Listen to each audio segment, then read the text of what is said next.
সকলোকে মোৰ চেনেলৰ ফালৰ পৰা পুনৰবাৰ স্বাগতম জনাইছোঁ। আজি এতিয়া ৰাতিপুৱা মই উঠিলোঁ। উঠি মই মোৰ যিকেইটা কাম গা ধোৱা আগৰ সেইখিনি কাম কৰিলোঁ। কৰি আজি মনটো ভাল লাগিছিলে। আজি সূৰ্য দেখিছোঁ। আজি কেইবাদিনত ধৰি সূৰ্য দেখাই নাছিলোঁ। এতিয়া বাহিৰত বৰ ধুনীয়াকৈ বতাহ মাৰি আছে। মই আপোনাক অকণমান বাহিৰখন দেখাম, তাৰপাছত মই পাকঘৰলৈ যাম।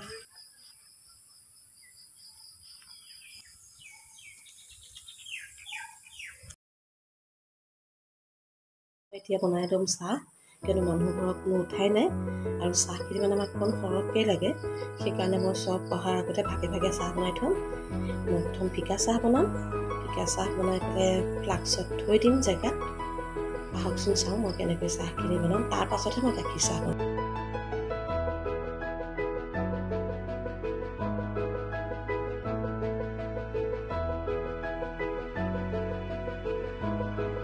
মই ফ্লাক্সত ভৰালোঁ।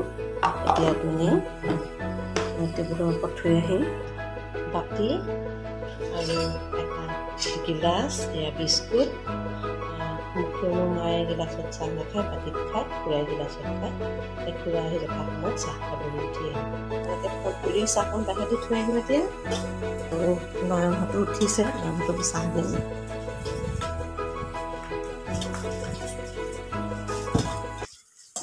এতিয়া মই বনাম গাখীৰ চাহ।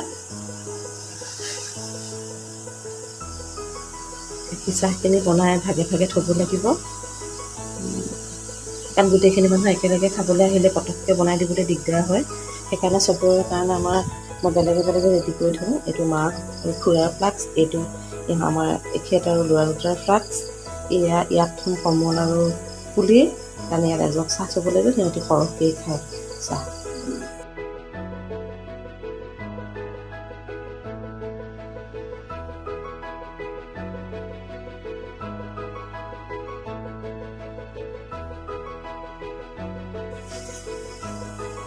এটা ফ্লাক্সত মই চাহখিনি ভৰাই যাম।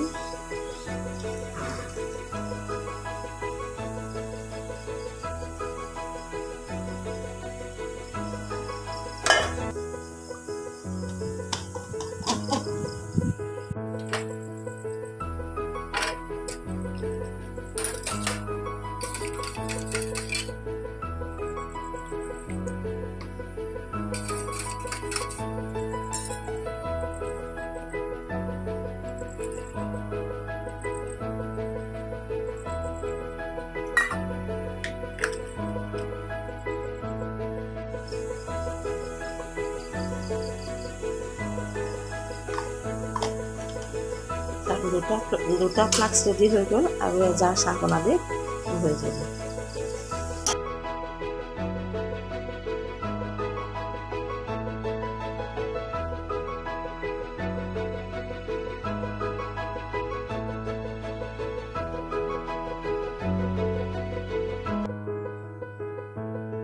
যিহেতু উঠিলে, গতিকে নয়নৰ চাহকাপ মই এনেকৈয়ে দি দিছোঁ আৰু এনেকৈয়ে খাব। মোৰ চাহৰ পৰ্ব ইতিমধ্যে শেষ হ'ল। এতিয়া মাত্ৰ মাৰ ফ্লাক্সত গৰম পানীখিনি ভৰাই মাৰ ৰুমত থ'লেই এটা ভাগ কাম শেষ হ'ব। তাৰপাছত আহিম মই পুৱাৰ জলপানৰ কাৰণে।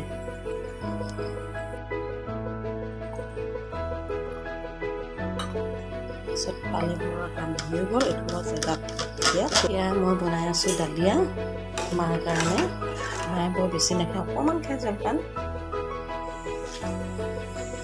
দালিয়া হ'ল, মই এতিয়া আহিছোঁ।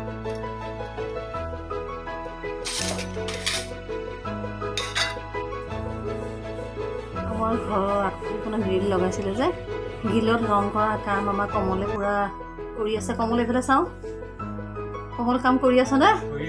মোৰ বাকীখিনি কাম ইতিমধ্যে হৈ গ'ল। গাখীৰ চাহ, ফিকা চাহ, কমল পুলিৰ কাৰণে ৰুটি, মাৰ কাৰণে দালিয়া। এতিয়া মই আলু পৰঠা বনাম।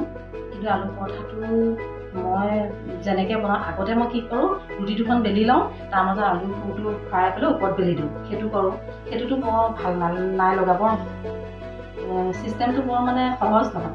তাৰপিছত মই কি কৰোঁ, আটাৰ লগত আলু চব মছলা চছলা চব মিলাই তেনেকৈ শুকান এটা দি পেলোঁ। সেইটোও ভাল নাই লগা। কিন্তু এতিয়া মই যি ধৰণে বেলিবলৈ বা বনাবলৈ লৈছোঁ, সেইটো হৈছে মই ইউটিউব চাই শিকা ইহঁতি মানে আলু পৰঠা খাই খুব ভাল পায় সেইকাৰণে মই ইউটিউব চাই চাই শিকিছোঁ এতিয়া মই আলু পৰঠাৰ কাৰণে ঠিক কৰিবলৈ লৈছোঁ এতিয়া মই তাৰ বাবে লৈছোঁ আটা আৰু তাত মই দিছোঁ অকণমান নিমখ দিছোঁ অকণমান তেল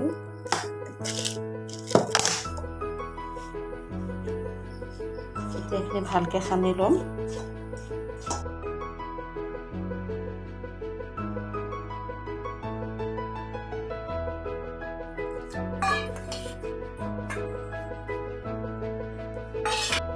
এয়া মোৰ আটা মৰা হৈ গ'ল চব কিমান কোমলকৈ মাৰিছোঁ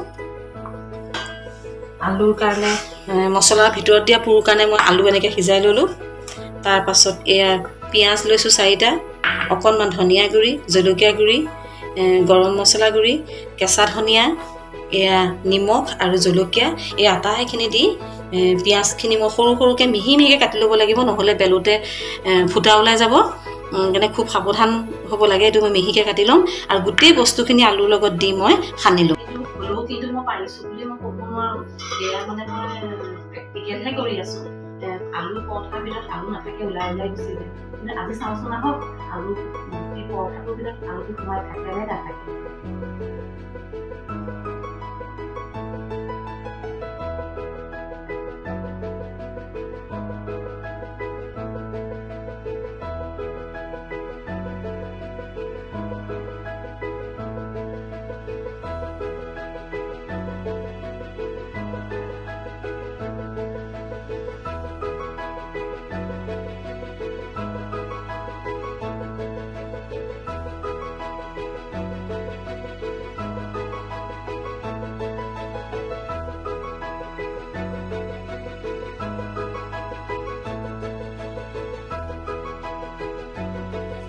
আজি ভগৱানে কৰাত পৰঠাখন ওলোৱা নাই দেই এতিয়ালৈকে এখন মই এতিয়া টেৱাত দি দিম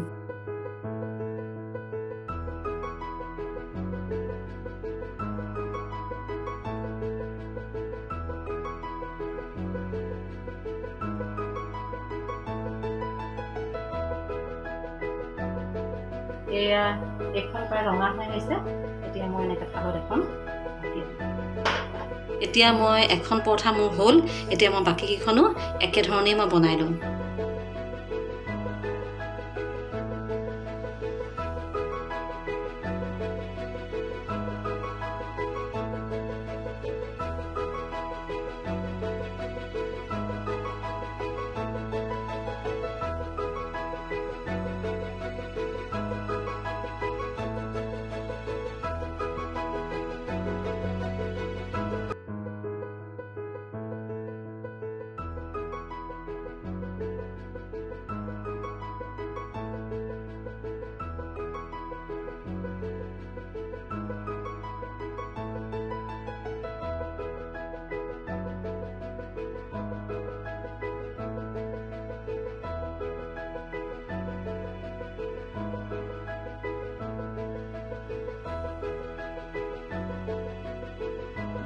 মোৰ আলু পৰঠা বনোৱা হৈ গ'ল এতিয়া মই পুদিনা চাটনি আৰু চচৰ সৈতে সিহঁতক খাবলৈ দিছোঁ আপোনালোকে কেতিয়াবা এনেকৈ খাই চাব আজি কিন্তু মোৰ ভাগ্যখন ভাল বুলি কৈছোঁ কিয় জানেনে সদায় আলু পৰঠা বনালে মই আলুটো ৰুটিৰ ভিতৰৰ পৰা ওলাই যায় কিন্তু আজি তেনেকুৱা নহ'ল আৰু মই ইউটিউবক থেংক ইউ কৈছোঁ কিয়নো ইউটিউবৰ পৰাই মই এইটো শিকা গতিকে আপোনালোকে যদি কেতিয়াবা এনেকৈ বনাই খাই চোৱা নাই তেনেকৈ খাই চাব ধন্যবাদ